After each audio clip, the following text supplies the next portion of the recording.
Hello student. तो आज के टॉपिक में हम धारावाही चालक द्वारा उत्पन्न चुंबकीय क्षेत्र की तीव्रता पढ़ेंगे।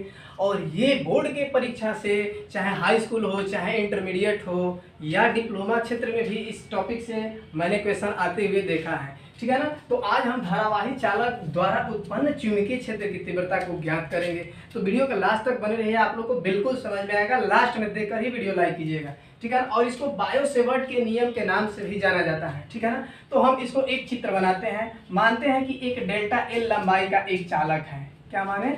डेल्टा एल लंबाई का एक चालक, ठीक है ना। और इसके यहां से आर दूरी पर, कितने दूरी पर? एक आर दूरी पर एक बिंदु मान लेते हैं पी।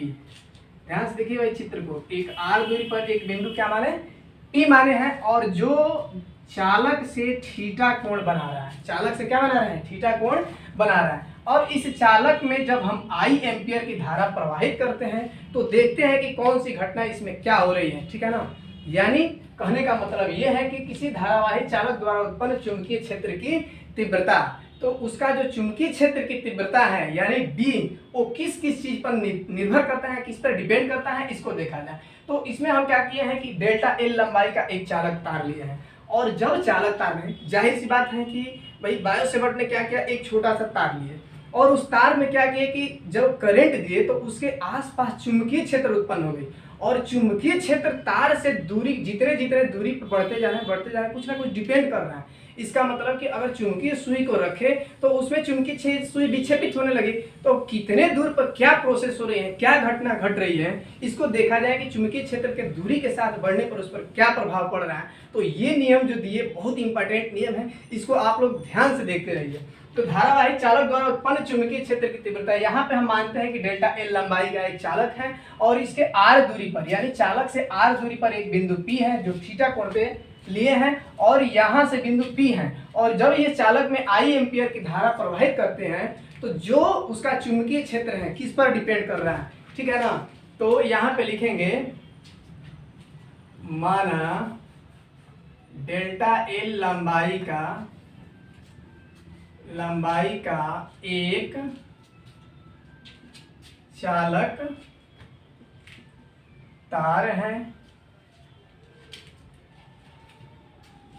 तार से आर दूरी पर स्थित एक बिंदु P है जो थीटा कोण पर स्थित है। जब तार में आई एम्पियर की धारा प्रवाहित की जाती है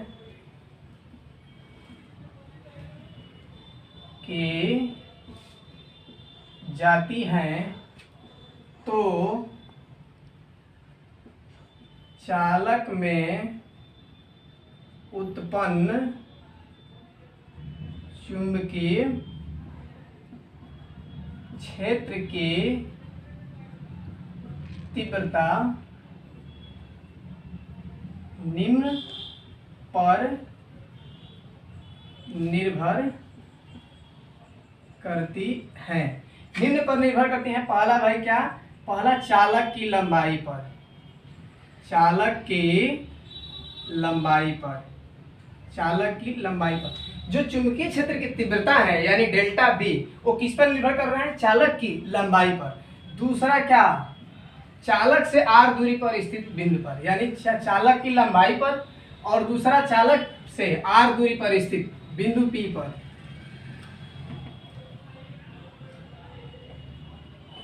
चालक से आर दूरी पर स्थित बिंदु P पर, यानी उस पर। इसके बाद चालक से थीटा कोण पर, चालक से थीटा कोण पर। और चौथा चालक से थीटा कोण पर और उसमें प्रवाहित धारा पर। चालक में प्रवाहित धारा पर। तो भाई इसमें हम देखते हैं इतना चीज पर ये निर्भर कर रही है। अब निर्भर करने के बाद ये किस किस चीज के साथ क्या हो रही है, दूरी के अनुक्रमानुपाती हो रही है कि या उसके वर्ग के व्युत्क्रमानुपाती होते हैं, ये देखा है। तो उसमें देखा गया कि जो डेल्टा बी था यानी चुंबकीय क्षेत्र की तीव्रता डेल्टा बी, उसके चालक के लंबाई के अनुक्रमानुपाती, यानी जैसे जैसे उसकी लंबाई बढ़ती जाए वैसे वैसे उसमें चुंबकीय क्षेत्र उत्पन्न हो गया। इसमें हम समीकरण नंबर 1 बना दिए। इसके बाद जो दूसरा देखा गया डेल्टा बी, वो किसके, वो उसके दूरी के वर्ग के व्युत्क्रमानुपाती होती हैं। इसका मतलब कि 1/r² के, और तीसरा क्या, उसके थीटा कोण पर, यानी थीटा कोण पर जो झुका है वो डेल्टा बी उसके साइन थीटा के अनुक्रमानुपाती होती है। इसको हम इक्वेशन नंबर क्या बना दिए, 3 बना दिए। इसके बाद जो चौथा है डेल्टा बी, उसमें प्रवाहित धारा पर भी निर्भर कर रहा है कि धारा किस रेशियो में आप क्या कर रहे हैं, उस चालक में प्रवेश कर रहे हैं या दे रहे हैं। तो हम देखते हैं समीकरण 1 2, इसको मान लेते हैं समीकरण 4, यानी समीकरण 1 2 3 4। तो लिखेंगे समीकरण 1 2 3 तथा 4 से। तो हम यहाँ पे देखेंगे तो ये हो जाएगा हमारा डेल्टा बी प्रोपोर्शनल, यहाँ से शुरू से भी लिख दे रहे हैं आए, ठीक है ना। इसके बाद यानी ये लंबाई है उसको डेल्टा एल कर देना क्योंकि अल्प लंबाई लिए है, ठीक है ना। तो यहाँ पे आए डेल्टा एल, ये साइन थीटा, और ये बटा में क्या हो जाएगा r² आ जाएगा। बात समझ में आ रहा है ना।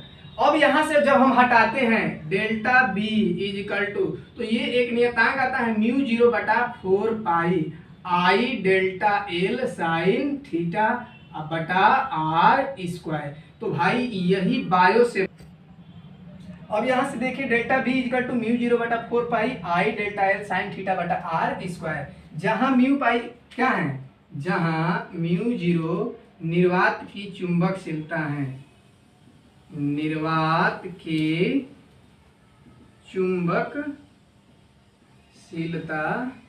है। अब ये μ0/4 का जो मान होता है, μ0/4 का मान वो हो जाएगा क्या, यानी ये 4 को इधर भी ला देंगे, या केवल μ0 का मान अगर हम देखेंगे तो ये हो जाएगा 4 गुणे 10⁻⁷ न्यूटन प्रति एम्पियर स्क्वायर होता है। तो जहां तक हमको उम्मीद है दोस्तों कि ये बायो सेवर्ट का जो नियम हम बताए हैं आप लोगों को समझ में आ गया होगा। तो इसी के साथ हम देखते हैं बायो सेवर्ट पर कुछ आंकिक प्रश्न। अगर हमको उम्मीद है तो ये आप लोग को वीडियो अच्छा लगा होगा, ठीक है ना। अब हम चलते हैं थोड़ा सा आंकिक प्रश्न पे, ठीक है ना। हमको उम्मीद है कि ये आप लोग को जो बायो सेवर्ट का नियम बताए हैं वो अच्छा लगा होगा। अच्छा लगा होगा नहीं, बिल्कुल अच्छा ही लगा होगा। हमको उम्मीद है कि ये समझ में आ गया होगा और ये बोर्ड के एग्जाम के लिए बहुत इंपॉर्टेंट है। तो इससे संबंधित जो बायो सेवर्ट के जो नियम हैं, अब इसमें जो था ये जो लिए थे हम डेल्टा एल लंबाई का, अल्प लंबाई का। अब इसके बाद वाला वीडियो में आंकिक प्रश्न यानी न्यूमेरिकल के साथ अनंत लंबाई का जब चालक लेंगे तो उसमें क्या होगी उसको भी हम देखेंगे नेक्स्ट वाले वीडियो में। आप लोग जरूर अच्छा लगा होगा तो डिस्क्रिप्शन बॉक्स में हमको कमेंट करके बोलिएगा। जो नहीं समझ में आएगा आप क्वेश्चन पूछेंगे, कमेंट करके आप बताइएगा, मैं बताने के लिए आपको प्रयास रहूँगा। देखने के लिए धन्यवाद।